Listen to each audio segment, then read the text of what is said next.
Hello and welcome to Bored Stupid. My name's Wayne, and we're back with yet another conversational episode where we give you a spicy topic to discuss and dissect. Yeah, so get the popcorn ready because this is going to be a juicy one. Nice juicy one. We try and bring the spice for you, and we're not going to let you in to know what that is until you do us a little favour. And that flavour, Matt, is what? Hit the subscribe button, please. The please. spiciest of buttons. Just press it. We got so much content that we're bringing you so much content. If you click the red button, you will get always the update about it. Get it, absolutely. Click the button, click the bell, everyone's happy. And to make you even happier, we have a gift for you via a 10% discount through our friends. From the Into the so check the link in the description, and when you check out, use the Bored Stupid code for a 10% discount on top of any other discounts you can find on the Into the website, where you can find some amazing geeky clothing, a lot of like super cool nerdy t-shirts, and not only some very like nice leisure clothes. And if you want to look good for the summer, treat yourself. Yeah, I've got an order on the way, and I'll be showing those off very soon. Ooh. So, right, are you ready to get spicy? Should we get into the topic? Let's get spicy. So, Matt, let me posit it to you. Yeah. That we are currently in a golden age of board gaming. Are we? I think so. And the reason I think so is because game quality in terms of production, in terms of artwork, in terms of just pure quantity of great games and all of the great Kickstarter and GameFound stuff that's coming out. Yeah. Every single year, at least for the past, I want to say, maybe decade, maybe 10 years, has been phenomenal. Would you not agree that it's been absolutely amazing over the last few years, especially? It's been amazing. We saw some amazing games coming out in the last 10 years. They became immediately like classic, the classic games immediately after coming out. Yeah. Instant classic, whatever you want to call it. Are we over it already? I think, and here's my position, I think we might be at the end of the golden age. And are we out already? I think we're basically at the top and then going towards a board game bust. Okay. And that makes me sad, right? And because there's nothing I love more. And as you know, and you too, of course, we love board games. So let's talk a little bit about numbers. Currently, 2024, there are over 5,000 games coming out every year. There are 5,000 video games coming out every year? I don't think so. No. I don't think so. No. There are 5,000 board games that come out every year. Now, can we afford them? No. Can we play them? No. It's just too many. It's great because they are very diversified. You got tremendous diversity. You got everything for everybody. Are they always that good, all 5,000? Well, no, and here's the thing, because the amount and quantity available, it does, I think, it has, especially over a period of the last 10 years, pushed the overall quality up. So I think the overall quality it went up. Yes, you're right, because the more competition, the more you need to stand out and be better than the others. At the same time, there's been a little bit like of a gold rush where everybody started pushing as many games as possible in the shortest time period just to milk the cow. I think as well as that, people have slowly cottoned onto the fact that board gaming is in a golden age, and so everyone and their friend has gone, oh, I've got an idea for a board game, let's see if we can fund it, or let's come out with an idea of it, or let's start a board game company, let's start a retailer, let's start a publisher, let's do a Kickstarter. And it's flooding the market. But I think the problem is, board gaming is still niche enough for it not to be able to cope with the expansion of input. Does that make sense?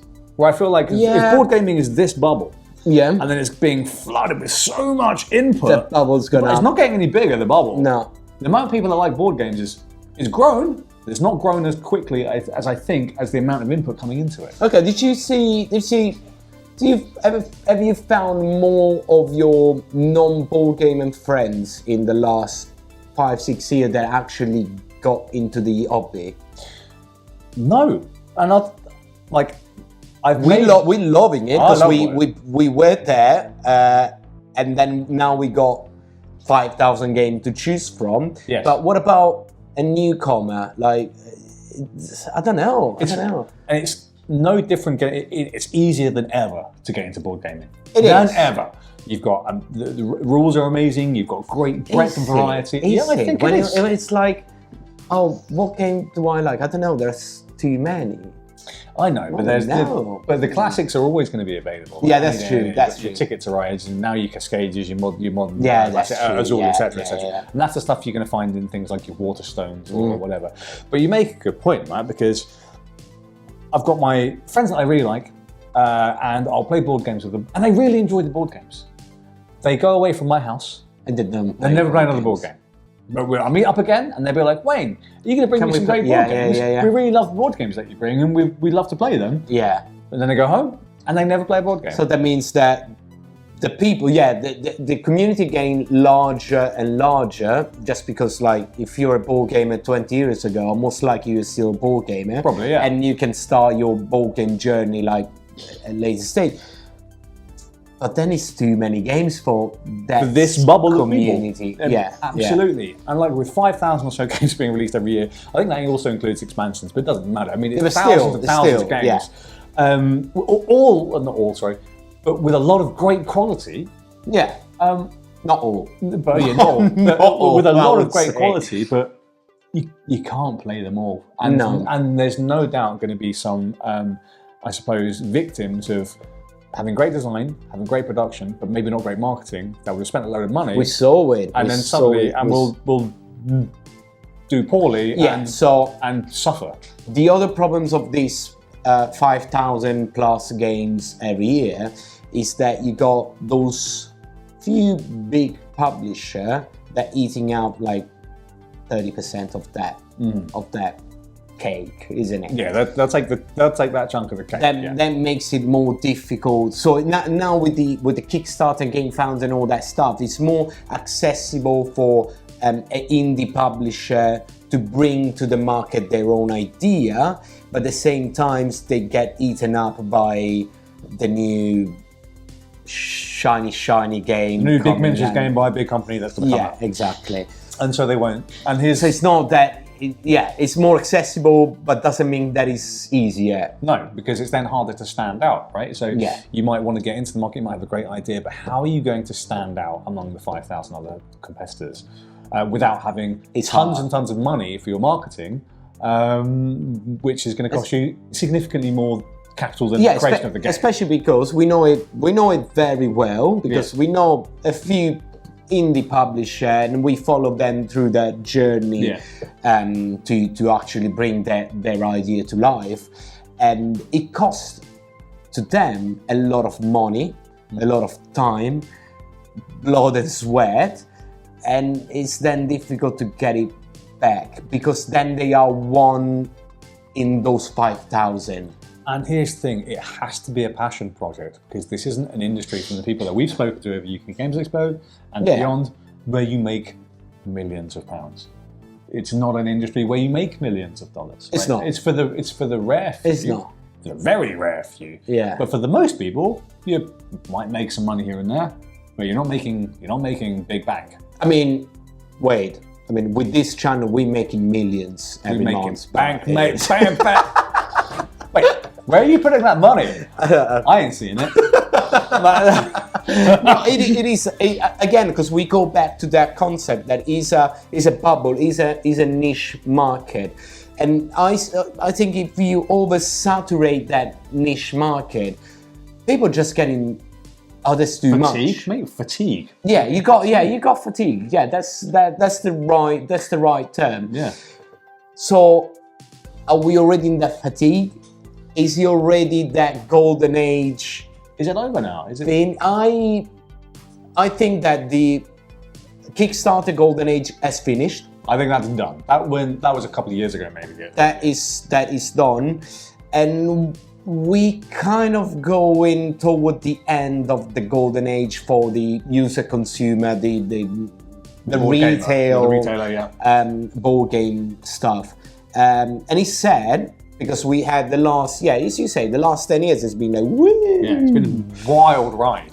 But the roller coaster, it goes up, and needs to go down a certain point. And I don't want it to go down. No, I feel like it will. My wish is not that to happen. Yeah. I'm just afraid it's happening. Yeah. Because the prices are going up. Let's the dig into production. that. Yeah. So to make a game costs a lot of money. To make a game in 2024 costs even more. Because we had all the material crisis and blah blah blah. Very well done by some of the publishers. They're going down the route of recyclable material or recycled materials and the rewood and all the stuff. But that stuff ain't cheap. No, it's actually often recycled materials are more expensive than virgin plastic. So it's very good for them to do it. It's very good for you to buy it, to prefer a product that's made by recyclable or recycled or sustainable material. But it will cost you more money. But it will cost you more. Does that then limit the amount of people that can buy that game? Right? It is, because me and you, we spend a lot of money on board games because that's our hobby. That's our hobby. It's too much. My girlfriend, your girlfriend, not really happy about it, but that's what we do. We buy a lot of board games, and it costs a lot of money. We are lucky enough that we can afford those games. Not all the ones that we want, unfortunately, because otherwise I will have a Ferrari outside of my driving path. But it's not. But I do realize for someone that is not, it's not for everyone. No, it's not for everyone to spend £50 or £100 every month for a game. 50's the lower end these days, I think. Yeah, unless you buy like a very small card game. Yeah. But let's say average, you're spending £45, £50 or $50 or €50, whatever you're doing, because we're more or less balanced on that. So spending to buy a new game every month, I wish I was buying one game every month. I'd spend more than one. But it's always like, there is a cost. There is a cost. And it's getting more expensive. And if you want sustainability and those things with it, it's going to go up. And with that, of course, you've got shipping costs. Shipping costs are now through the roof. And they are seemingly only getting higher as a result of a number of factors, including the macroeconomic climate everyone talks about. Every time it seems like they're going down, they will go up again. You got the price of fuel, you have, which obviously is getting more scarce. You got everything. You got wars and stuff, like shipping routes needs to change, they're longer, take more, they cost more. There's got to be a point at some point where board game prices get so prohibitive that they're not viable even doing it. Yeah, right. As a hobby, it becomes even more expensive. If you need to sell the game to make a living out of it at £100, I don't have £100 to give to you, so off we go. I'm not buying the game. You're not selling it. That's it. You're closing down, and no one can play your game. And that's a shame. If you're a small publisher and you want to sell your game to 10,000 people, and you're not going to make a dime out of it, that's a lot of blood, sweat, and tears and effort to get something out to the market. It's still you're not going to make any money. It's still a job. It's a job. It's a full-time job. It takes a lot of time, a lot of effort, and a lot of sacrifices. Yes. That's why I'm still on the idea that if we're not out already, we are very much on the edge of getting out of this golden age of the games. Is there anything that can swing that around then, Matt? If we take the assumption that we might be wrong, and let's hope that we are, that we're at the crest of the golden age and we're on the way down to something, we're at the precipice of a board game bust, so to speak. Is there anything that could turn the tide? Or do you think it might be just a cycle of up and down? There is always a cycle. That is in everything, in life, in everything. There's always cycles. I think I was going to say the bad publishers that that try to milk the industry just for money stop. Or people start understanding who those kind of publishers are and stop buying from them just because they are trying just to get your money. They're not giving you a game, you giving them your money. Probably that is gonna give a little bit, instead of 5,000 game, maybe we're gonna have 3,000 game, and those are gonna be better priced and better everything. I think there is a very like a how do you say a consumeristic view. Consumeristic. It's tough. We should go lower on the number and keeping the quality high. I know that it's not easy, but and here's a couple of counterpoints for those that want to chuck those at us. UK Games Expo is the biggest it's ever been. Oh yeah, that's amazing. It'll buy about 10,000 people. Yeah. Spiel has already sold out all of its space in months and months in advance, and is on set to be the biggest ever. So it is still growing as an industry, but I just think the content is growing quicker than the industry itself. And the people are not catching up. Yeah, everyone's only got a finite amount of money. And you've got the cost of living crisis and everywhere as well, so that's also a challenge. But hopefully all of these things will swing around, mate. I mean, if you get to a point where, okay, maybe there isn't a war somewhere and the global sort of crisis all sort of settles down, and then everyone's cost of living gets slightly better and we don't have another pandemic and things start to get more stable, then I think maybe things might get better. But then we will see. But it's I think it's dark times ahead. There might be, but you never know. Maybe we're gonna have a platinum age after this. Maybe a platinum age. I mean, that will be great. The fact that UKG and Spiel, they're getting bigger and bigger. Probably that bubble, hopefully the bubble of people, of board gamers is getting larger. That means nothing I want more. Like more people. More widespread appeal. I just hope that it's not the bubble staying the same and just they're trying to push more air inside. That's the only things that I hope. But hey, publisher, please make good games for a reasonable price. Make good games and not just trying to push off things people. like Monopoly and Risk and Scrabble and Cluedo and all of that stuff off of the shelf, and then replace it with all of your wonderful games. Yeah, and not just risking an old game again and again and again and again, please. Absolutely, it's not. Yeah. So that was our little chat on the board game golden age, and if we're going towards a board game bust. But what do you think? Do you agree with me and Matt? Do you think we're at the crest of the age, maybe potentially on the way back down? Or is there in fact loads more room to grow? And I really hope there is. And you know, that's our hope. Yeah, we love it. We would like to keep being up on the crest, surfing the crest for as many years as possible. And I'm a positive person. You're quite a positive person as well. I think we're positive people. We want to be positive. So give us reasons in the comments below to be positive. Yeah. Let us know. So if you liked this discussion, you know what to do. Like our video, check out the rest of the stuff, and Matt, what else should they do? Hit the subscribe button, please. Hit the subscribe button and show us that you care. Thanks for watching. We'll catch you again real soon. Ciao.